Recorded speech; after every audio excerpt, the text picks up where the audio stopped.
had a frequency distribution table. Does everybody remember those from test one? Okay, so you had that 2-column table, and you had class, and you had frequency. So you had things like 10 to 14, there were 29 people, and 15 to 19, there were 32 people, and so forth. All right, what we're going to do today is going to look a good bit like that. Right? But it's going to be called a probability distribution table.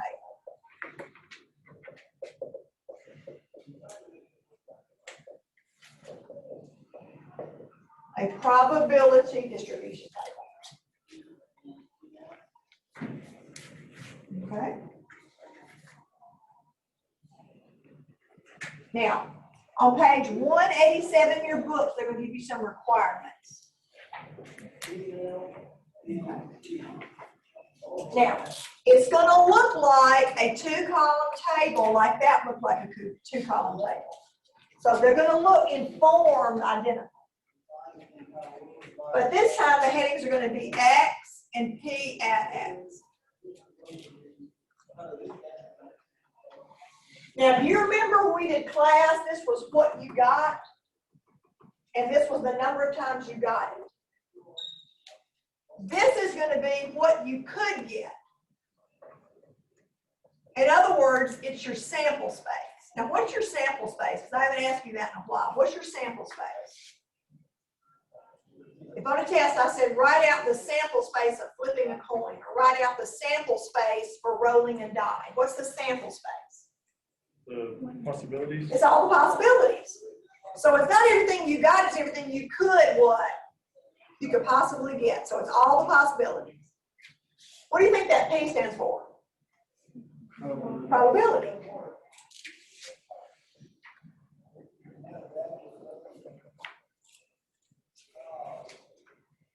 So it's what you could get and your chance of getting it, your probability of getting it. All right, so let me kind of show you what I'm talking about. If I roll a die, what are all the things I could get if I rolled a die? 1, what? 2, 3, 4, 5, and what? 6. When you roll a die, what's your chance of rolling and getting a 1? So if I say 1, it's 1 out of 6. What's your chance of getting a 2? 1 out of 6. Now, on this table, all the probabilities happen to be the same. That's not true for most probability distribution tables.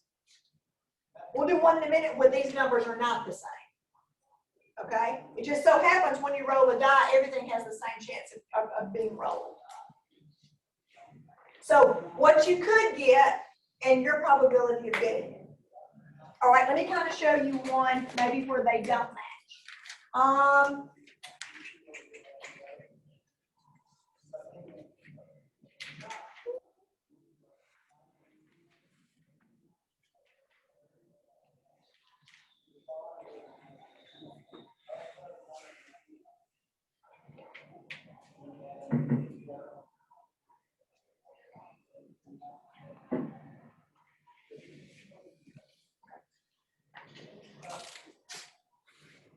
Now they give you some rules, and I'll do one of those in a minute. We'll do it for 2 different tables.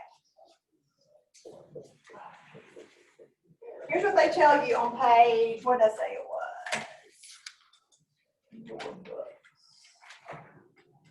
Page 187. Here's what it says, probability distribution requirements. The first one is, there is a numerical, not a categorical, random variable X. So under the X column, I have to have numbers. I can't have words. I can't say boy, girl. All right, so that's one requirement. I have to have numbers under here. All right, look what it says your next one is. And this is a huge one. What's this funny looking E mean in math? Sum. When you add up the probabilities, you have to get exactly 1. If you don't get exactly 1 when you add these, this is not a probability distribution table because something's left off.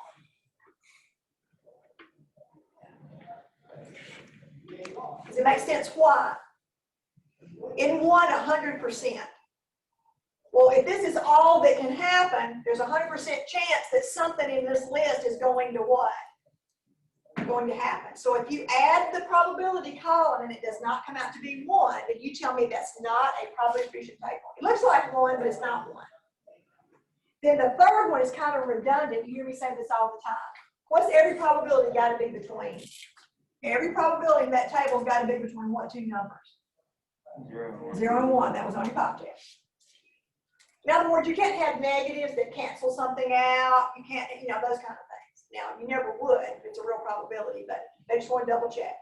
So look in your books for a second and make sure we're clear about something. So when you do your homework, you don't freak out. Look on page 196. Get your calculators, look on page 196.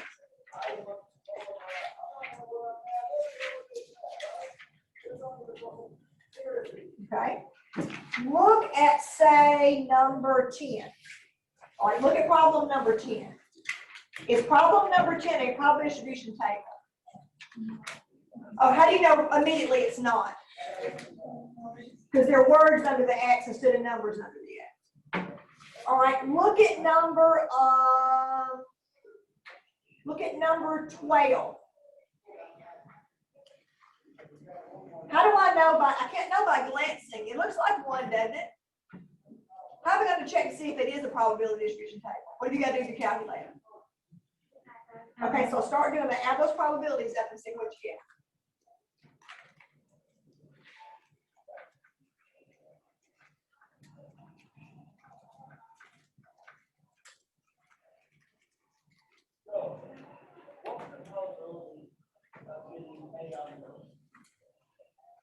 What'd you get when you add them up? You get 1? So is that a probability distribution table? Yeah, all right, look at 14. See if 14 is a probability distribution table. Looks like 1.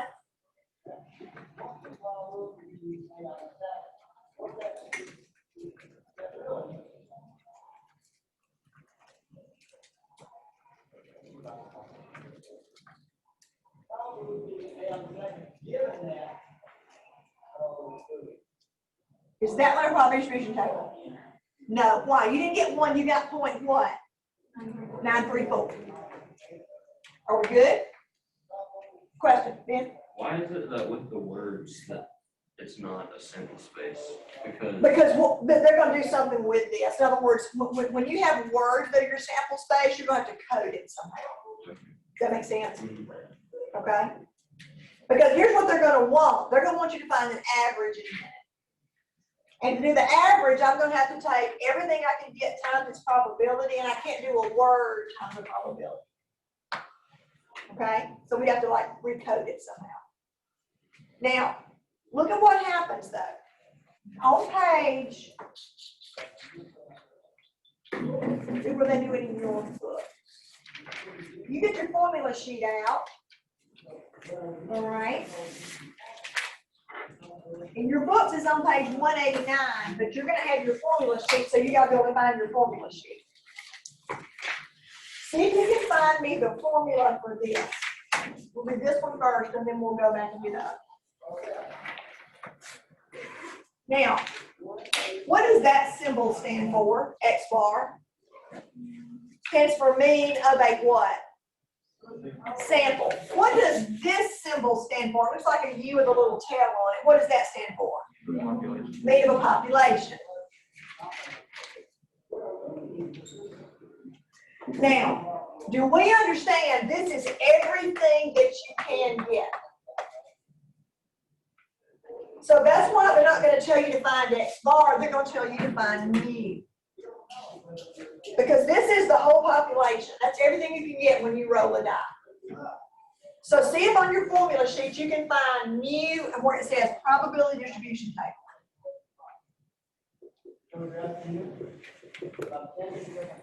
Because if you can't find it, you're going to find it on test.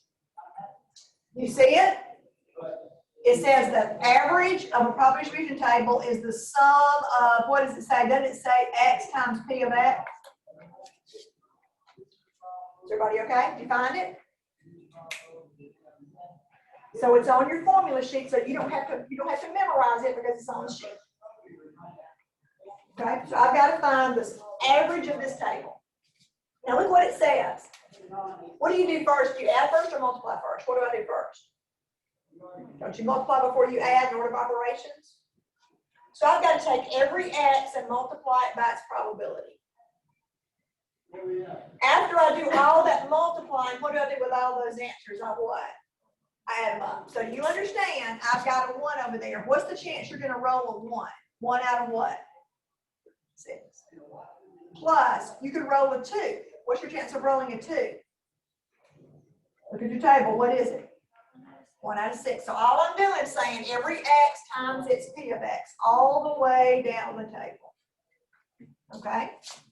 So 3 times the 6th, 4 times the 6th, 5 times the 6th, and 6 times the 6th. Now let's review fractions for a second. What do whole numbers go over to make them fractions? How do you make a whole number a fraction? Put it over 1. Put it over 1. So all those go over 1. Do you need a common denominator to multiply? No. I just go straight across the top and straight across what? The bottom. So I'm going to get 1 6, 2 6, 3 6, 4 6, 5 6, and 6 6. Now, do I need a common denominator to add? Yeah, so there's no reason to start reducing. So when I add those numerators, add them up and tell me what you get. 21. Now again, you can't leave it 21 6. You can change that to 7 halves, or you can go to a decimal.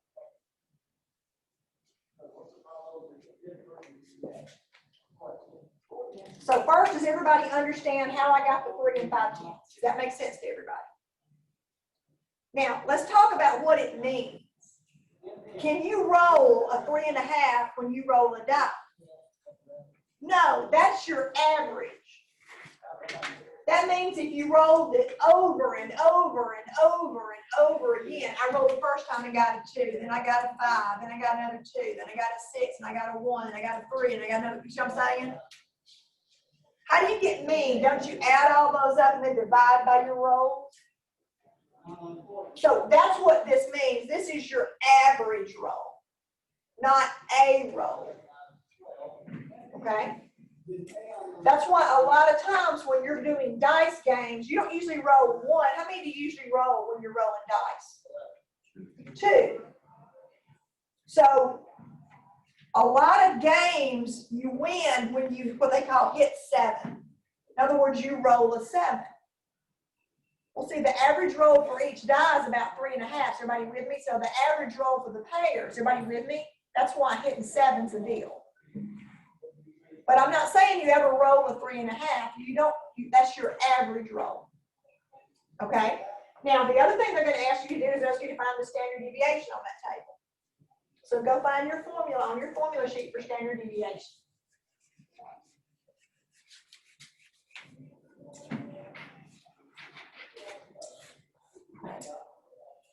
So this was your formula for mean. All right. Now notice they don't say S, they say that symbol again. That's a lowercase sigma. Okay?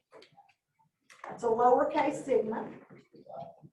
Now that means the standard deviation of a population, doesn't it? So has everybody found the formula on your formula sheet? So you've got a square root, and it says the sum of, now this time, what does it say you're summing? You're not summing x times p of x. What are you summing? X what? Squared. Squared times p of x.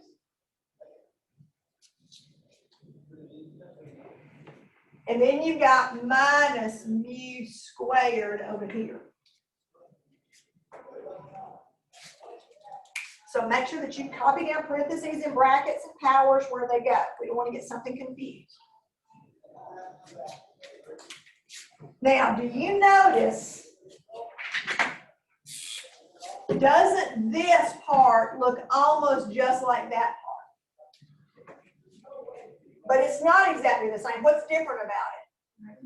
I've got to square those things. So I've got to go back to my order of operations. Okay, I know that I do parentheses first, but inside this parenthesis, there's a power and there's multiplication. So which one do I have to do first? Exponents or multiplication? Exponents. So do you understand over here, I'm gonna have to take this 1 and square it before I multiply by 1/6. I've got to take this 2 and I've got to square it before I multiply by 1/6. I've got to square the 3 before I multiply by 1/6. I've got to square the 4 before I multiply by 1/6 and so forth.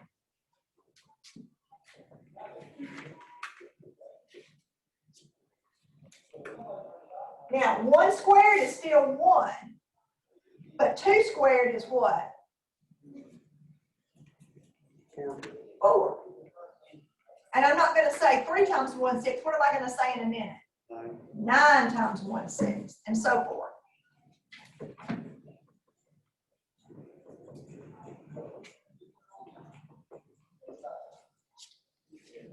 And just like before, single numbers are going to go over 1.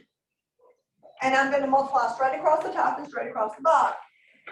So I've got 1/6 plus 4/6, 9/6, 16/6, 25/6, and 36/6. I've got my common denominator, so now I've got to add straight across the top. So you add and see what you get, and we'll see if we agree.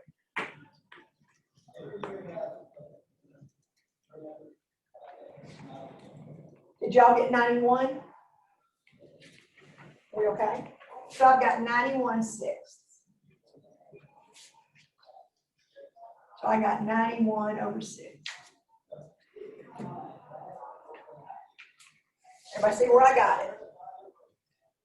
Minus, now I want you to notice something. Doesn't that say mu? Didn't we already figure that out a second ago? What do we get for our mu? 3.5. So what's that mean if your mu is wrong? What about your standard deviation? It's going to be wrong. Okay?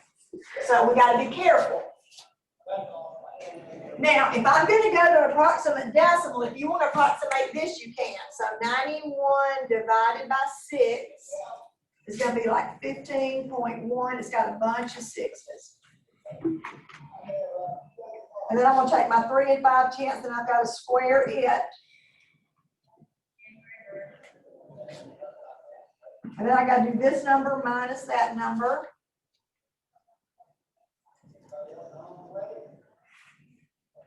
All I'm doing is just follow order of operations. I get 2.91 and I got a whole bunch of sixes. What's my last step to take the what of that? The square root of that answer. Looks like I get about 1.71. 1.7, you know. Okay. If these are whole numbers, what he says in the back is that he goes to one more place of accuracy, so he probably round to that. One more place of accuracy than his original numbers. So that, remember what standard deviation is about, how much your roll, you know, your average is going to be from that 3 5/10. So does everybody feel okay about doing that? All right, then I want you to practice one for me real quick. Okay. Now, let's do one. Let me make sure you understand this though, because he does this sometimes. What if you don't like fractions and you decide you want to go to decimals? What happens when you take 1 divided by 6 on your calculator? Does it come out all nice? So if you round this to 0.1667, if you round all these to that, what's going to happen when you add the decimals up? You might get a little bit of error. You might get a little bit more than 1 or a little bit what? Less than 1. So occasionally in your book, if it gets like 0.99 or 1.01, he'll call it a table and say it's just a rounding mistake. But on my test, if it's not exactly 1, you won't proceed. Is everybody with me? But in the real world, a lot of times fractions do get changed to decimals. Okay? Now, let me ask you this. When you have a kid, suppose you have 3 children. All right? And I ask you this. Let's see. When you have a kid, how many, if you have 3 kids, how many girls might you end up with? How many girls might be possible? You might have how many girls? 3, 3. What else might you have? 2, 2, 1. 1, or what? 0. Okay? Now, you don't worry about where I get this from. We're going to do this next week. The chance of having no girls, if you ignore genetics, which makes them really nervous upstairs when I do that, okay? You got about 0.125 chance of having no girls. You've got about a 0.375 chance of having 1 girl, and you've got about a 0.375 chance of having 2 girls, and you've got a 0.125 chance of having all 3 girls. Now, next week, I'm going to teach you, because I don't have time now, I'm going to teach you where I got those numbers from. You're going to be able to get those numbers. First of all, check and see if that's a probability distribution table for me real quick. Just check with your machine and double check and make sure that really is a probability distribution table. It looks like one.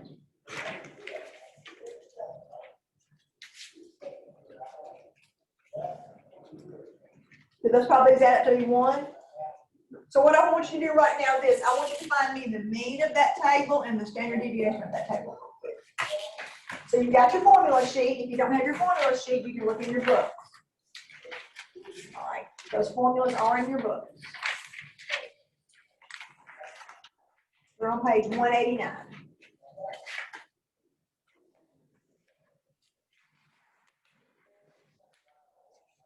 Double check and make sure you're okay on that.